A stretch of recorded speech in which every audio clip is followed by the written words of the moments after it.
Welcome to the Immigration.ca live stream series. My name is Andrea, and I'm here with immigration lawyer Colin Singer. Colin is managing partner of Immigration.ca. Our main topic of discussion today will be occupations that are eligible for an application under Express Entry. Before we get started, we're just going to quickly touch on the latest Express Entry draws. So the last Express Entry draw was actually yesterday, March 1st. So Colin, scores are at all-time low of 434, and it's been the maximum amount of invitations. So yeah, it's the third Express Entry draw in the past 3 weeks. Yesterday's draw, March 1st, had 3,334 invitations. We've seen declining CRS scores. Yesterday was 434. We had a draw 1 week before, on February 12th, 3,611 invitations. The CRS score was a bit higher at 441. And 2 weeks prior to that, February 8th, well over 3,500, 3,664 invitations. The CRS score was 447. So we're seeing successive declines in the CRS scores over the past 3 weeks. 10,609 invitations. So we're well on our way to seeing really a record number of invitations this year. And if we do a bit of an extrapolation, we've done 2 months, just about 2 months of draws. We've had 6 draws this year. And if we just multiply that over the full year, we're looking at well over 110, 115,000 invitations. And I mean, it seems like obviously a high number compared to last year's 32,000 invitations. And again, we've talked about this before. The main reason why the government needs to issue so many invitations is this drop-off factor. Where people don't perfect their applications and submit full applications within the 90 days. So they need to reach high in order to get 72,700 landings, permanent residents under the economic class for 2017. So this is great news for those who are in the Express Entry pool those who would like to apply under Express Entry, because obviously we are seeing a trend of more invitations and lower scores. Declining scores, and again, for those that are on the cusp of a 434 CRS score, you need to be. It's not easy to just go and improve your language abilities. Of course, that's obviously when we've talked in the past. How can I improve my CRS score? We've talked about improving your education or improving your language. Right. But of course, the preferred way of addressing your CRS score obviously is getting employment in Canada. Right. And we assist our clients with employment search assistance as well. So the extra 50 points that you could be getting from finding a job in Canada could be the necessary amount of points that you need to qualify. It is very encouraging for people who are in the 370s and 380s and who need a boost of 50 points. All our clients are receiving search consulting assistance, where we're providing our clients with 500 employers in Canada. We provide... we assist with their CV as well, and right. Cover letter assistance, as well as other important tools when applying for a job, or as well in the interview process as well. That's it. So how to get through to employers? What we've always said up till now is applying online, going to online job boards. Anyone who's directing you to online job boards, it's the weakest form of employment search. It's the weakest strategy you could be taking. What you want to be doing is a proactive job search. You want to be working with a professional who can give you some insight on how to stand out from others in the crowd. When you're using an online job board, all you're doing is going into what we call a beauty contest, where you can't gauge your chances of success. You're competing against many other people. Right. But with our assistance, we like to believe that we help our clients stand out, and those who are successful are getting employment, and those 50 points for many of them, not to mention having a job in Canada lined up, is obviously very comforting. So really good news ahead in terms of what to expect. We're seeing healthy numbers, and of course we can't predict the future, but it doesn't, given the metrics that we've talked about, it doesn't look like this is going to change. The future looks very promising for this year. Candidates who are interested in coming to Canada under the Express Entry system, now is an excellent time to be moving forward. Perfect. That's great. I mean, this also ties in nicely with our main topic. Should we just start? Why not? Let's go. So our main topic discussion is occupations that qualify for an application under Express Entry. So when submitting an application to the Express Entry pool, obviously one of the criteria is you need to have 1 year full-time paid work experience in the past 10 years, and this has to be under one of the qualifying occupations. So to determine whether, should we discuss how? Well, yeah, I mean, broadly speaking, obviously, if you're looking at Express Entry, there's 3 categories. Well, there's 4 main programs. Either you're in the Canadian Experience class, you're in the Federal Skilled Worker Program, or the Federal Skilled Trades, as well as many provincial nomination programs. The provincial programs are participating in the Express Entry system. So your employment occupation, the occupation that you choose, that you are going to go in under, it's critical. So what we'd like to share with you today is we're going to pretty well talk about the 2 larger programs, the Federal Skilled Worker Program and the Federal Skilled Trade. So let's talk about the Federal Skilled Worker Program. When you're going to look to an occupation that you obviously, hopefully have the credentials for, you need to have 1 year of continuous full-time paid work experience during the previous 10 years. Yes. And if you're going to be in the Federal Skilled Trades, you need 2 years of continuous full-time. It has to be paid. And, you know, we see a lot of people who consider that they have the right employment experience, but it's not paid. Right. So this becomes an obstacle for many individuals. If you're doing an internship and you're not being paid, or if you're doing any volunteer work, unfortunately, that's not going to cut it, and it's not going to meet the minimum requirements. Now, let's talk about the tool we like to show everybody that we're using, and it's very useful. Okay, so this is the National Occupational Classification. So Colin is holding a link, so if you would like to check it out. So basically, you enter your there's a search bar, and you can enter in your occupation, and then you'll get a list, and then you can actually browse through occupations that would actually meet your job description. So, as we mentioned, you need to have 1 year continuous full-time work experience in the past 10 years. And when you go on this link, you'll also, under your occupation, you're also going to see a list of duties. So you need to have completed at least 70% of these duties as well. Well, yeah, I mean, the case law in the past has required that candidates show a majority of the lead statement and the main duty. So when you use the tool we just showed you, you're going to be able to search for your occupation, and when you see a number of choices, obviously we encourage people to move around in the range of occupations that come up that sound similar.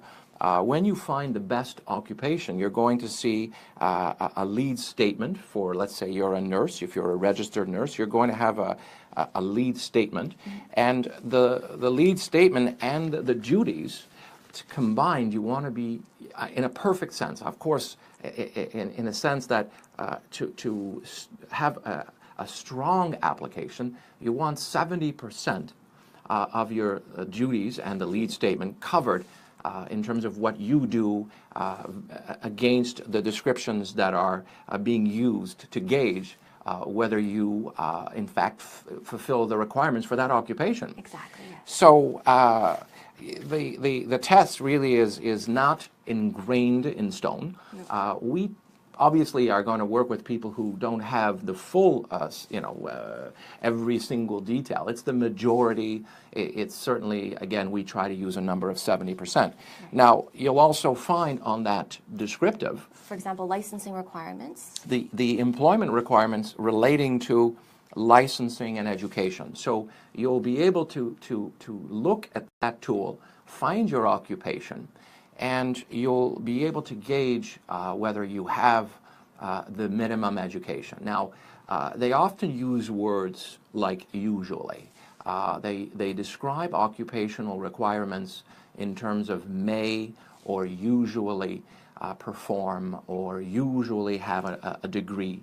So when they use words that may or usually, it's not essential. But there are some occupations where the essential requirement is a bachelor's degree, for example. So if you have acquired the ability to perform a particular occupation, but you don't have the education, that these are obstacles that we work with our clientele to overcome sometimes, not always.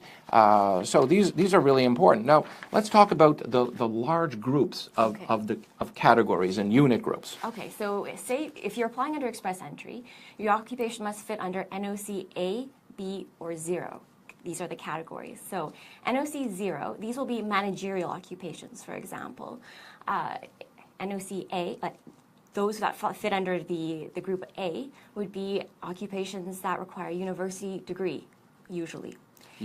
And then there's finally B, and these occupations require maybe a 1 or 2 year diploma, a college diploma, maybe some apprenticeship, that kind of, that. Those are the like skilled trades occupations. Obviously, you're going to have candidates who've completed a vocational program, not always, but often, and they will have done an apprenticeship. Yes. So those types of occupations you'll find under NOC B categories. The NOC A categories are occupations like the engineers, the professionals, the management personnel who are lower management, of course higher management, mid-management, and higher. The NOC will start with a 0. Yes. And so this particular tool tries to encompass the broad disciplines of employment. And what you want to stay away from, unfortunately, if you're a candidate who's going to be performing a job in a C category or a D category, these are lower types of positions. For example, if you're a clerk, if you're a sales clerk, yes, in a retail setting, unfortunately, this will not qualify for Express Entry, for a federal skilled worker program. It won't qualify for the federal skilled worker program. It may qualify occasionally. You'll see candidates with occupations in the C range. Very few will qualify in the D range, but there are candidates in the C range, for example, and they'll qualify not under Express Entry, but they'll qualify under a provincial program.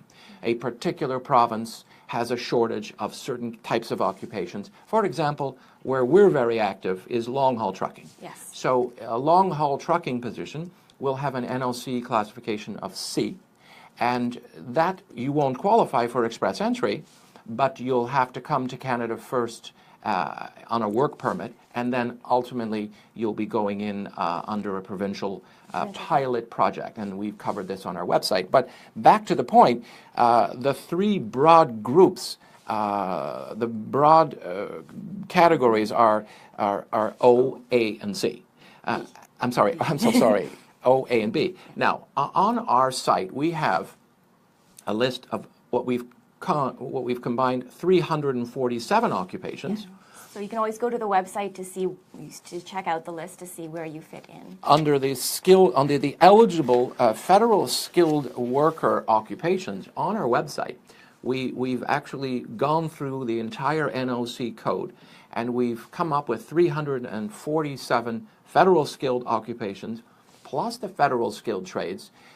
That's the primary occupation. So what we haven't done is included all the secondary occupations that you'll find in a main occupation, because actually it's well more than 347 occupations.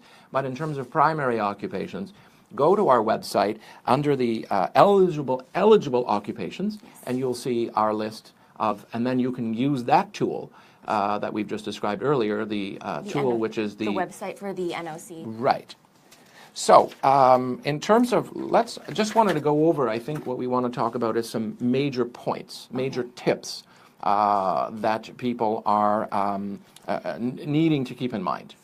Okay, so let's talk about completing, your work history. When you're going into the Express Entry pool, you must give a complete description of your work history in that specific occupation under which you're applying.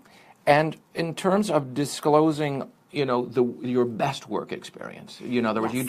you don't need to cover everything going into the express entry pool. At a later date, then, once you get your invitation to apply for permanent residence, then you need to give your full employment history, either from the age of 18 or, if that's not applicable, from the past 10 years. So you can choose, if you've got a rich background and perhaps the past 6 years or 8 years has been the bulk of your qualifying experience, you don't want to necessarily put all your experience in the profile that you're uploading to the express entry pool, and go with your main experience. Yes. Of course, you'll have to put in later on, if we're able to receive an invitation, the candidates will then have to declare their entire work history and education since age 18, or if they don't have, if it doesn't apply, then just the past 10 years. Right. I think what we also want to let everyone know is work experience that doesn't qualify. Right. So say you're applying under the CEC, which is the Canada Experience class. You need to have 1 year full-time Canadian work experience, but this must be completed after you graduate. So, for example, say you start your work experience while you're still studying, that wouldn't count. It would only count from after you graduated. Also, with regards to other experience that might not, if you're self-employed, for example. Self-employed experience won't count, unfortunately. Those who are on a subcontracted basis, who are not really working for one employer, it's a bit of a problem for individuals who have that kind of a structure in their employment history. Again, we talk about full-time studies. If you've got work experience while you're a full-time student, unfortunately, that is not going to count. So it's unfortunate they draw the line somewhere, and this is one of the areas where people don't have. But there's another area that we want to let people know. Right. We see, of course, when we're preparing an application, we're helping our clients secure the proof of employment experience. And this is the most important part of one of the most important parts of an application.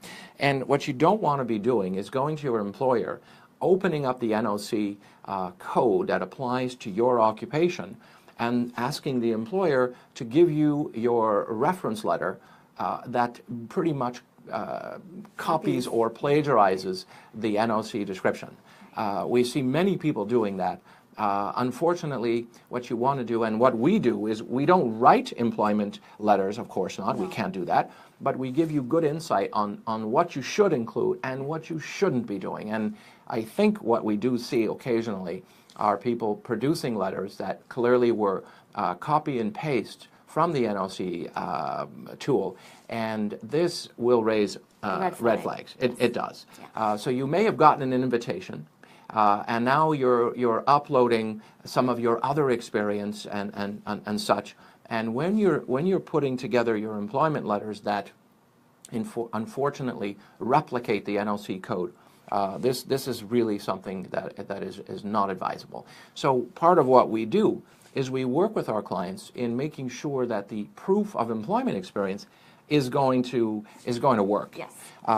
In terms of not running afoul with what we were just saying up. So again, what we want people to do is check out our Federal Skilled Worker Program eligible occupations. It's on our website.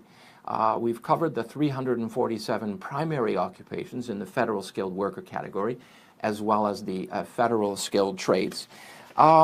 I think that, did you want to cover anything else? I think that covers everything for our main topic today.